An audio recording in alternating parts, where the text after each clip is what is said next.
শুধুমাত্র কেন্দ্রের দিকে তাকিয়ে থাকলে হবে না, রাজ্যের নিজস্ব সম্পদকে কাজে লাগাতে হবে, তবেই রাজ্যের জিডিপি বৃদ্ধি পাবে, রাজ্যের মানুষের মাথা পিছু আয় বৃদ্ধি পাবে। রাজধানীর গুর্খাবস্তি এলাকায় চা নিলাম কেন্দ্রের ভিত্তিপ্রস্তর স্থাপন করে এই কথা বললেন রাজ্যের মুখ্যমন্ত্রী ডক্টর মানিক সাহা। ত্রিপুরা চা উন্নয়ন নিগমের সিদ্ধান্ত মোতাবেক রাজ্যে গড়ে তোলা হবে চা নিলাম কেন্দ্র। বৃহস্পতিবার রাজধানীর গোর্খাবস্তি এলাকায় এক অনুষ্ঠানের মধ্য দিয়ে চা নিলাম কেন্দ্র নির্মাণের জন্য ভিত্তিপ্রস্তর স্থাপন করেন রাজ্যের মুখ্যমন্ত্রী ডক্টর মানিক সাহা। এদিন প্রথমে প্রদীপ প্রজ্বলন করে অনুষ্ঠানের সূচনা করেন মুখ্যমন্ত্রী। পরে ফলক উন্মোচন করে চা নিলাম কেন্দ্রের ভিত্তিপ্রস্তর স্থাপন করেন তিনি। পরে অনুষ্ঠানে বক্তব্য রাখতে গিয়ে মুখ্যমন্ত্রী বলেন, 2018 সালে রাজ্যে বিজেপি সরকার প্রতিষ্ঠা হওয়ার পর প্রধানমন্ত্রীর মার্গদর্শনে অনুযায়ী রাজ্যের চা বাগানগুলির উন্নয়নের কাজ শুরু করা হয়। যথারীতি সফলতাও আসে।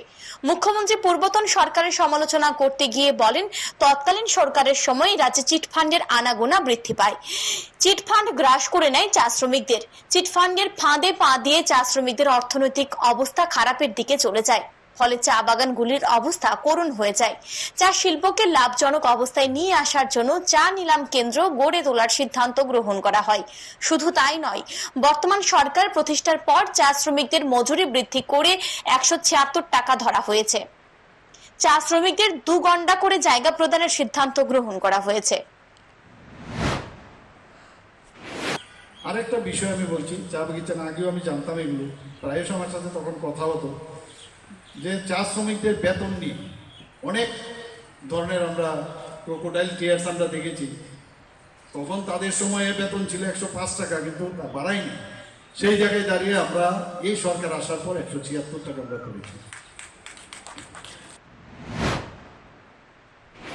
ত্রিপুরায় উৎপাদিত চা রাজ্যের চাহিদা পূরণের পাশাপাশি বহির্রাজ্যে বিক্রয় করা হয়।